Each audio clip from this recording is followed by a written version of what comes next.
All right. Quarter in the semester are drawing to a close. We got a couple of last couple things to tie up here.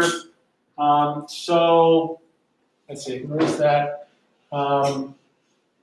If you haven't taken the test yet on Cantos 1 to 5, tomorrow afternoon on Jupiter, get time to do that. Tomorrow afternoon on Jupiter, I'll make it available on Jupiter Grades.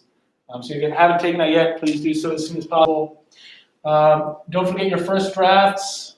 I haven't made comments on everybody's thesis statements yet. I'm really sorry about that. We're going to try to get to that today. But those first drafts where you should be taking these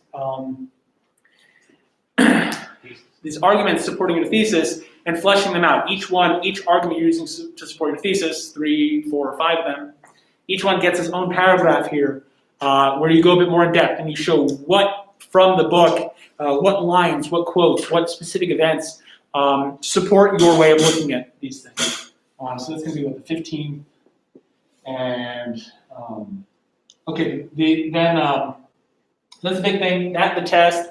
Any other missing assignments you have, please get to me as soon as possible. The last day that I will take those is missing assignments is Thursday of next week. So the last day of midterms.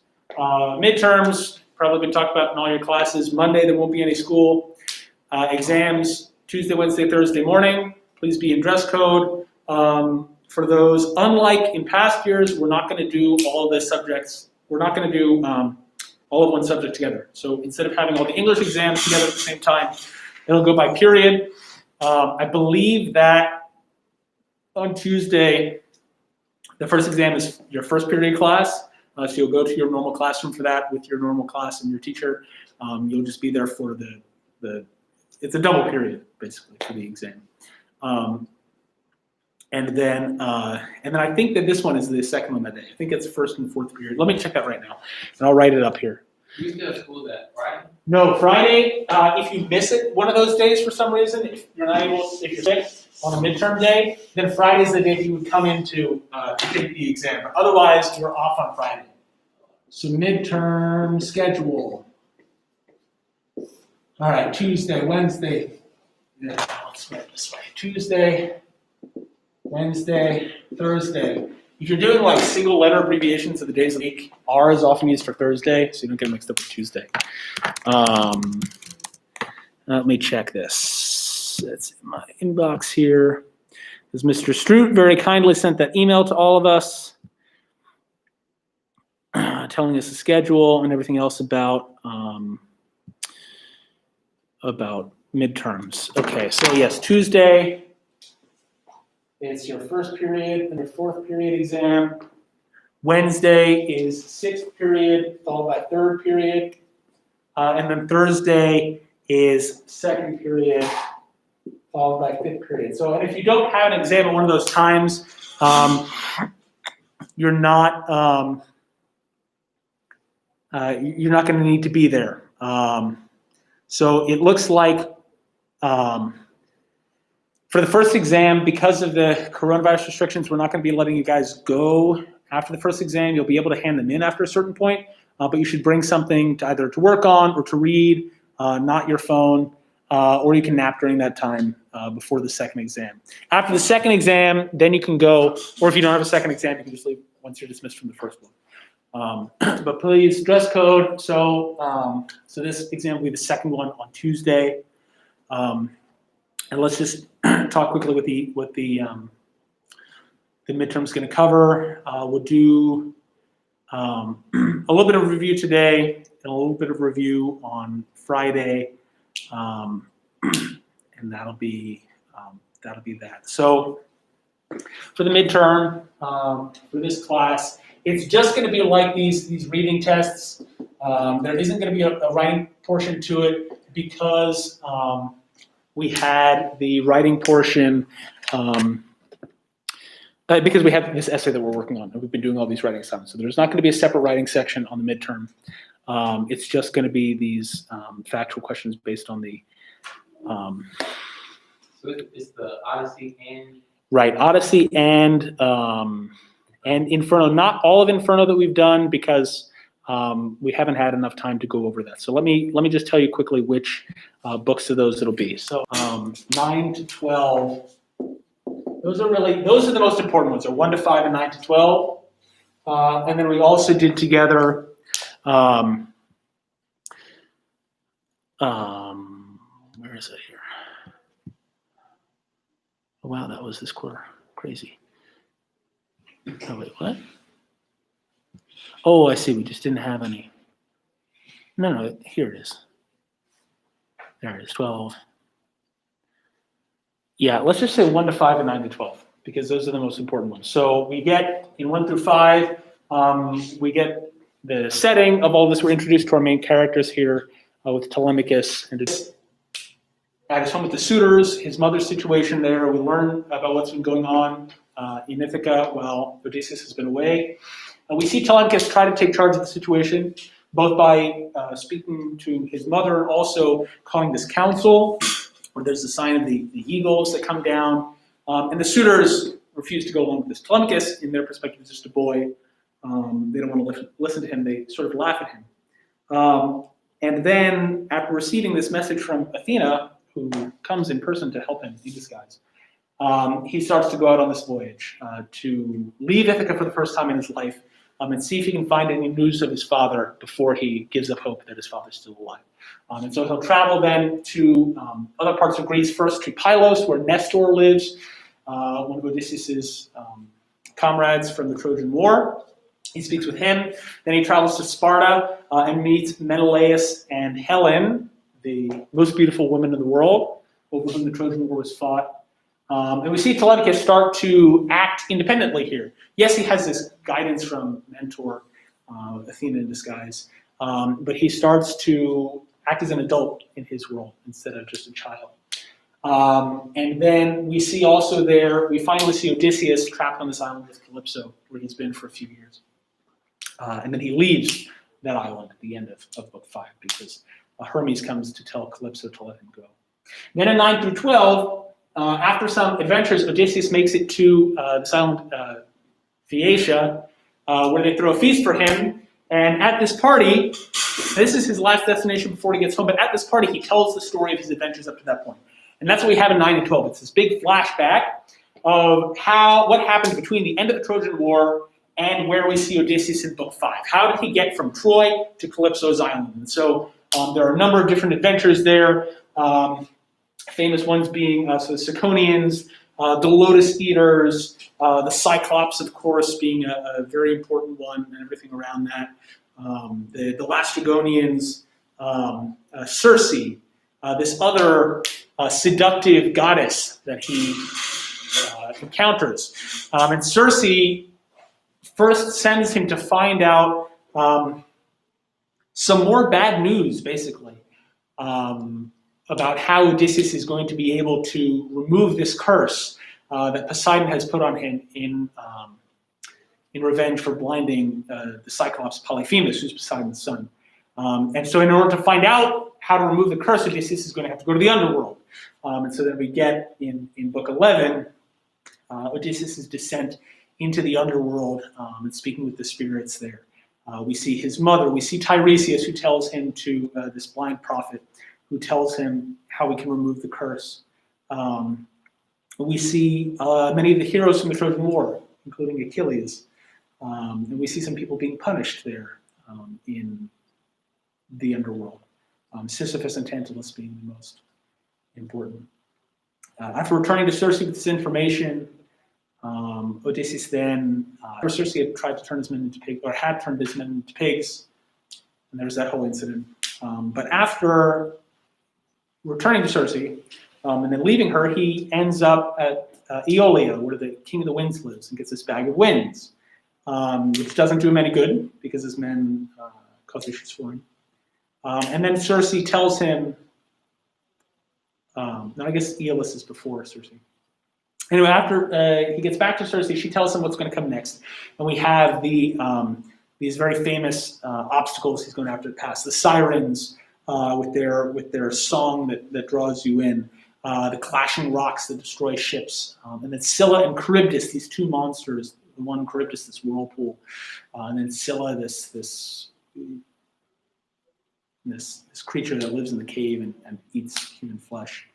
And then finally, after that, the last challenge that Odysseus faces on the island of the cattle of the sun, of Helios, the sun god, where they're stuck for a while until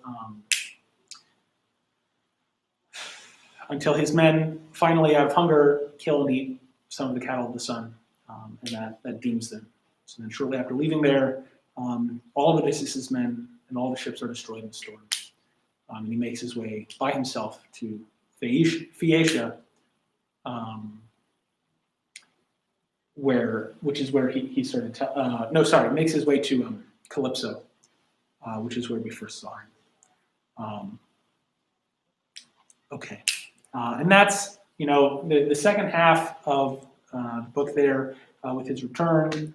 It's good to be familiar with, but in terms of sort of the key events here and the ones that really stick in our minds, we're focusing on 1, 2, 3, 4, 5, 9, 10, 11, 12. And I think the review questions for all those are on Jupyter grades under your materials. If they're not, I'm going to check and make sure they're all up there so you can see the questions there. And again, when you're studying for these, focus on the more important stuff first. Go through and make sure that when you look at these questions, that the ones that are asking about main characters, about important events, that those ones you know.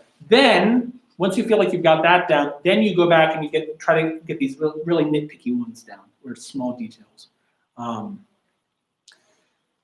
Okay, then in terms of Inferno, we're going to have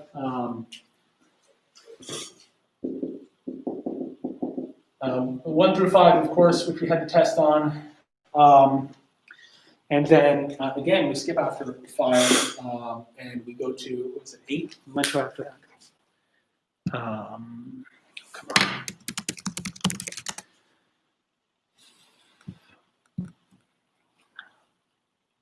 on. Yes, 8, 9. So, 8, 9, and then 12 to 14. We won't put 17 on there. So again, here, cantos 1 through 5, we have the introduction of the whole work. Dante's lost in this forest.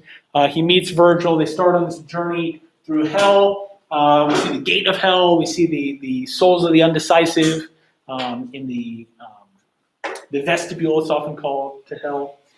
Then finally, they cross the river mysteriously into hell. First into limbo, where these virtuous non-Christians are not being punished, but they don't get supernatural reward. Then after that, descending to the first circle of punishment for lust, we have Paolo and Francesca there, and that's Canto 5. After that, we skip a couple of cantos where some of the other sins of incontinence or concupiscence were being punished: gluttony, sloth. I guess sloth is actually later. Spendthrifts, those sorts of things. And Canto 8, we get the transition, 8 and 9, we get the transition from this first section of hell with the sins of concupiscence or incontinence into the sins of violence. 8 is where we're in the last part of the circles of incontinence, with the sins of anger or wrath. Yes, it's a kind of lack of self-control, which is why it's with the incontinence, lack of self-control. But it's a violent sort of that. It's almost into violence with that river Styx. And Dante's righteously angry reaction to one of the souls there. Then reaching the gates of the city of Dis, where the sins of violence are. This wall, that they're stuck there. And then finally, with some divine help, in Canto 9, Dante and Virgil make it through.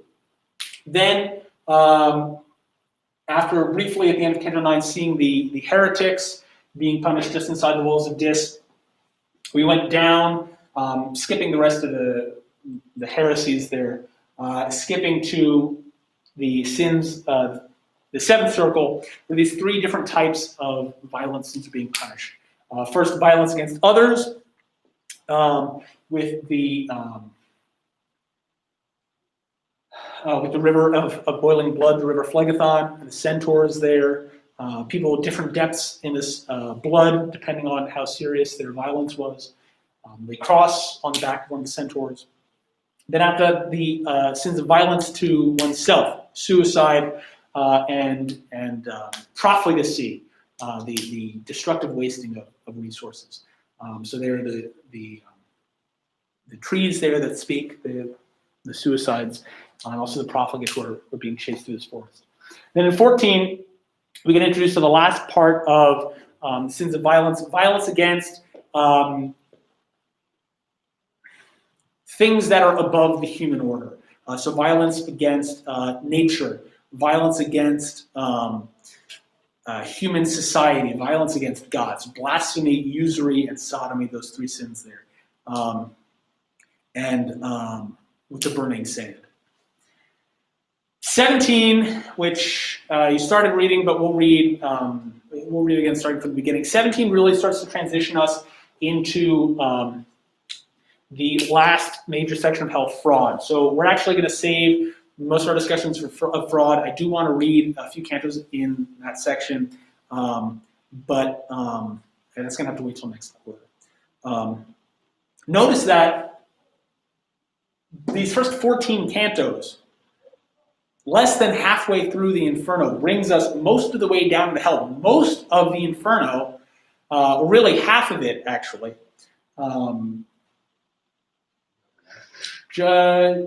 just actually exactly half of it is about the bottom section of hell, because the first 17 cantos are we have. It brings us up to that point. 17 is the transitional one, where they leave violence and they start going towards fraud at the bottom. And so starting with 18, the last 16 cantos there are about this last section of hell. So we had one introductory canto, then 16 about both incontinence and violence. And actually, you could say that, but it gets even better. So Canto 1 is intro, right? Cantos 2 through 9 are incontinence. That's 8 cantos. 1, 8. Then cantos 10 through 17 are violence. There's another 8. And then cantos 18 through 33, fraud. Remember, there's 33 cantos here, but really it's, I'm sorry, there's 34. Oh man, it throws all my numbers off. Anyway, it's actually going to be 17 maybe for fraud, right? Because 15, no, that's 16. It's 16 cantos. Where am I going wrong here? That's 8. That's 8. Because there's 34. That's why. There's actually 34 cantos here. But still. Actually, the last canto, it really is the exit from hell. Oh, good, I can still make it work. But anyway, notice the careful way in which Dante has structured this. These 34 cantos here, we've got one, the sort of intro to the whole work. The last one, they're leaving hell. And then these 32 in the middle are broken down actually very neatly into these 3 sections here in terms of numbers, 8, 8, and 16. Okay, but anyway, for the test, for the midterm, Odyssey, 1 through 5, 9 to 12, Inferno, 1 to 5, 8, 9, 12, 13, 14. Okay, before we continue on, are there any questions about the midterm or about anything from Odyssey or Inferno? It's okay if you don't have any questions today. I'm not going to be in tomorrow, but I will be back on Friday. So please, for Friday, have review questions. Have look over your notes, and if there are things you want to go over on Friday, have those ready to go. I'll also be available this afternoon in my room at 2:45, even though it's Wednesday, because I'm here today. Okay, any questions before we move on? Yes. Canto 14. Yeah, I guess so. If you don't have it today, show it to me on Friday. But yeah, let me check Canto 14 and open up for questions. But otherwise, if you don't have it yet, please give it to me soon. Canto 14. We'll take it on Friday also. Um, you have 14. No, I'm just. Okay.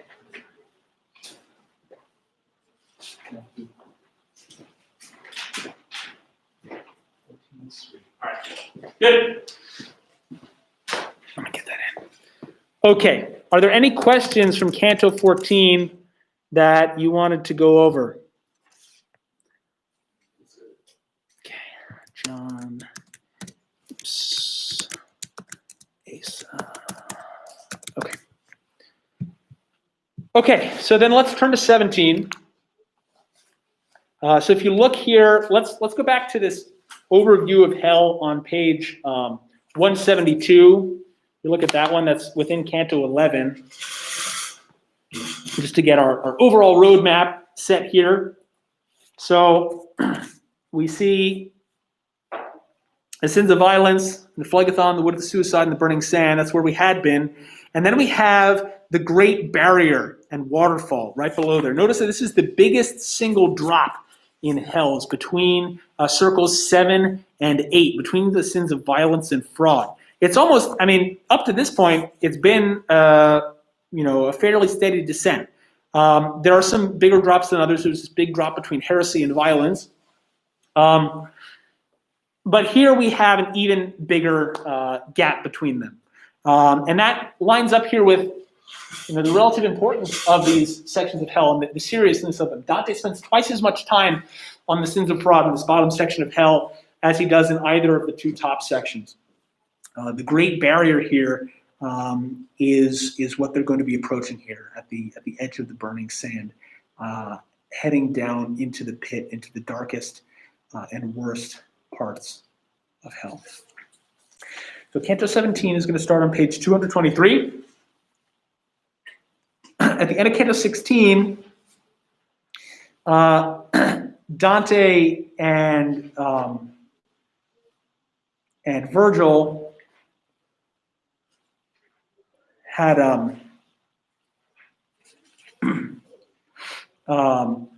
sent a signal down over the edge of this cliff.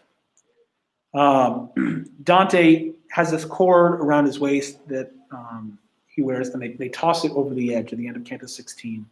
And they start to see the shape rising up from the dark there. Canto 17, start with the summary. The beast that had been seen approaching at the end of the last canto is the horrible monster Geryon. His face is appealing like that of an honest man, but his body ends in a scorpion-like stinger. He perches on the edge of the abyss, and Virgil advises his ward, who has noticed new groups of sinners squatting on the fiery sand, to learn who they are, while he makes arrangements with Geryon for the descent. The sinners are the usurers, unrecognizable except by the crests on the money bags hanging around their necks, which identify them as members of the Gianfiliazzi, Ubriachi, and Scrovegni families. The pilgrim listens to one of them briefly, but soon returns to find his master sitting on Geryon's back. After he conquers his fear and mounts too, the monster begins the slow, spiraling descent into the 8th circle. Right. And now, behold the beast with pointed tail that passes mountains, annulling walls and weapons. Behold the one who makes the whole world stink.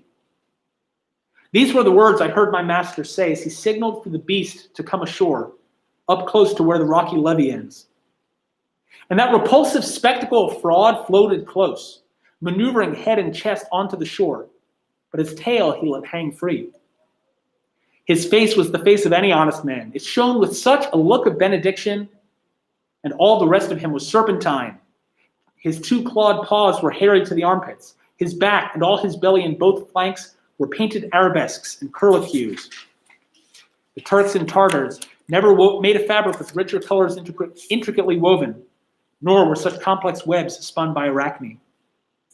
As sometimes fishing boats are seen ashore, part fixed in sand and part still in the water, And as the beaver, living in the land of drunken Germans, squats to catch his prey, just so that beast, the worst of beasts, hung waiting on the bank that bounds the stretch of sand and stone. In the void beyond, he exercised his tail, twitching and twisting up the venomed fork that armed its tip, just like a scorpion's stinger.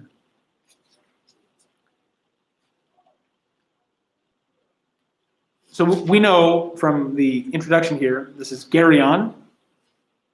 His name will be mentioned in a bit, this beast. What does Geryon look like? What kind of... Very. He's got some hairy parts, so what parts of him are hairy? I think it's it. Yeah, his arms, his paws, his hands and paws are hairy up to the pits. He has a tail. What does his tail look like? Scorpion. Like a scorpion tail. It's got a stinger at the end. What else do we see about him? Or what else do we read about him? I don't know what this means, but his back and belly both fronts were painted arabesque. Yes, arabesques and curlicues, these intricate patterns. So it's like he's tattooed all over on his belly and his back and his sides. He has these designs painted on him. What else? So yes, he's got this tail. He's got these hairy arms. He's got these designs painted on his torso. Now, what else do we learn about him? There's one more really important.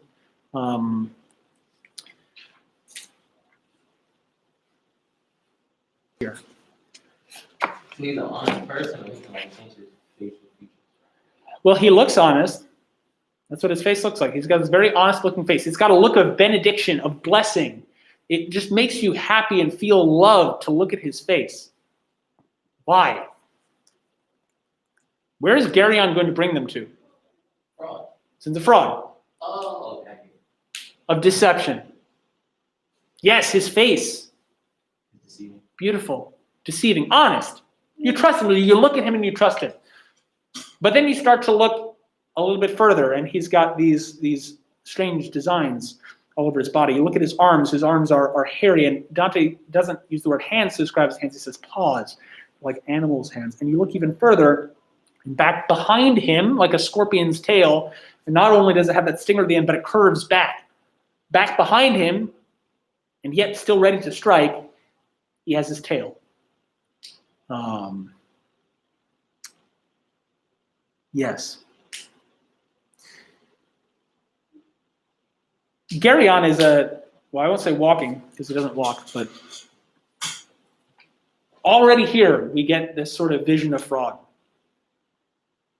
deception, making things that are evil seem good, or vice versa. Yes. All right.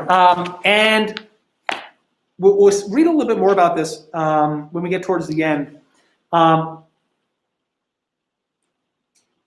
Well, actually, that's the point I'll come back to. But so Geryon comes up, and how does Geryon position himself? We read on 224, Geryon is floating up out of the abyss towards the edge of the cliff here where Dante and Virgil are standing. And how does Geryon position himself when he gets up to the top? Twitching his tail. So yeah, he's twitching his tail back behind him. He's got this nice face in front. How does he position his body, though? Dante tells us in lines 19 to 24. He's in the water? Oh, part swimming is in the water and part swimming is in. Well, there's no water here, but what's he comparing to being in the water, partially in the water and partially out of the water?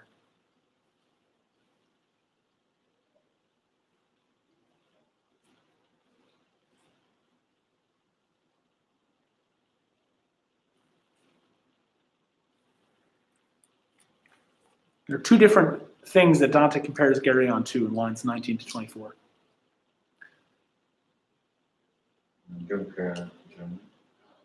He doesn't compare him to a drunken German. He compares him to something in the land of the drunken Germans.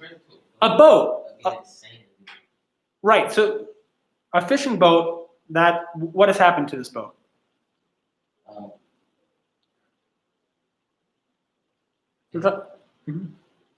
It's in the sand, but in the water.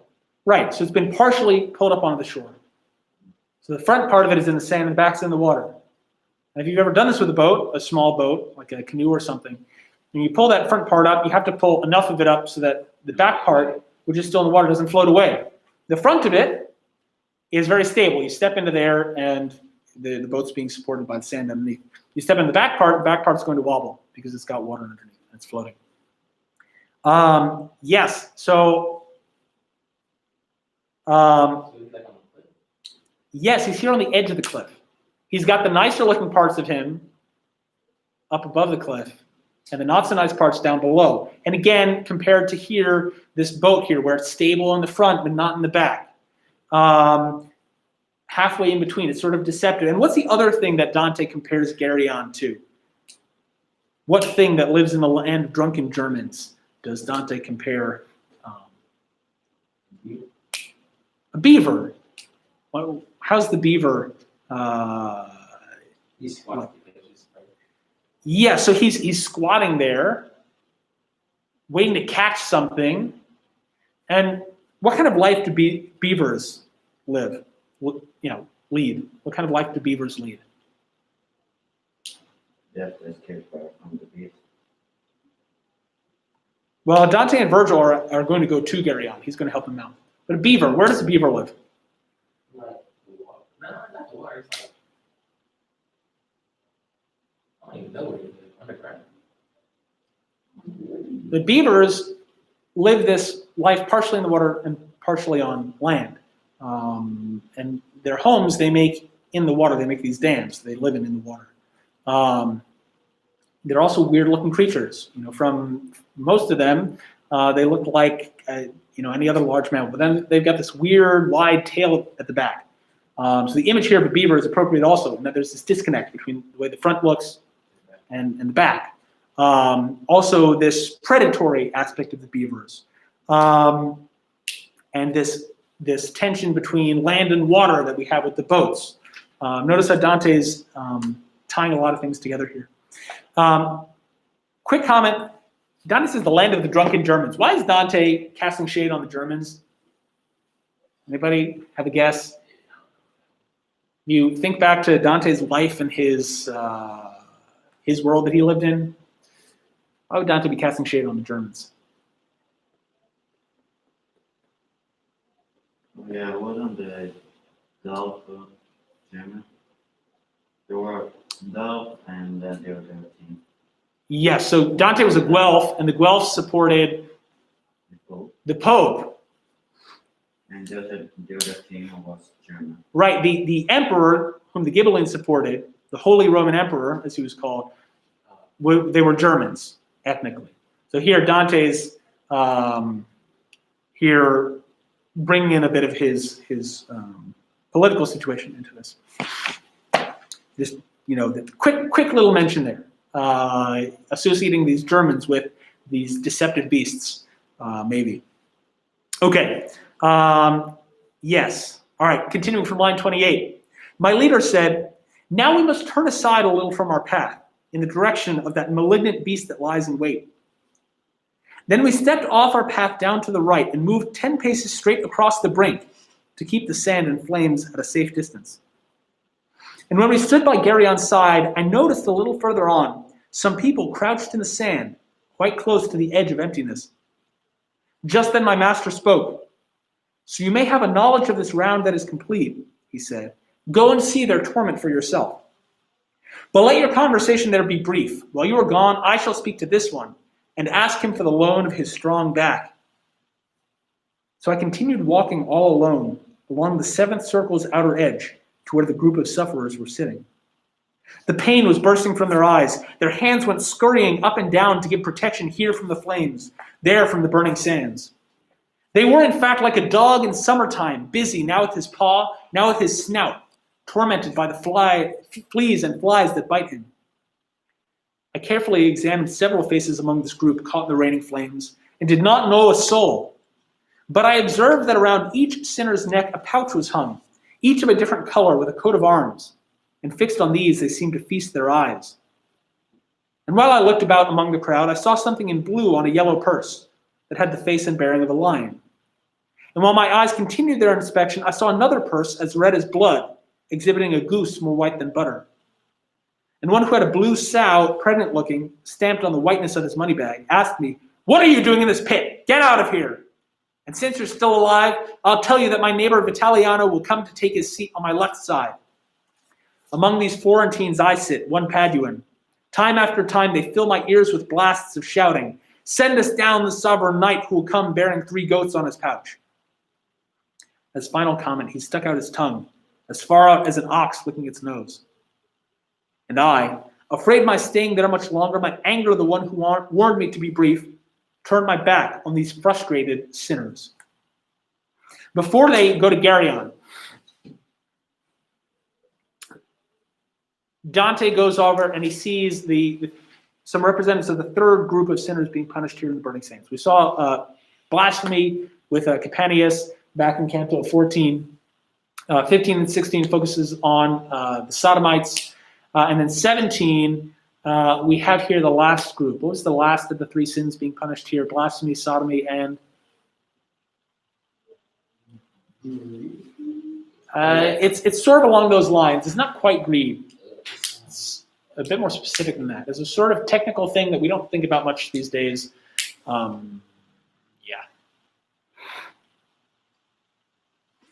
But in Dante's time. Yes. So that's up with incontinence. We're down here in violence. Violence against others. Sorry, violence against God and nature. So you got blasphemy, sodomy, and the last one is what?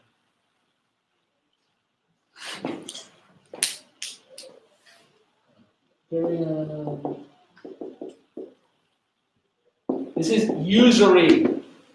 Usury, which is a sin connected with taking interest on loans, loaning money at interest, specifically when you don't have some kind of collateral, personal debt in that sense. So like a credit card is a form of usury.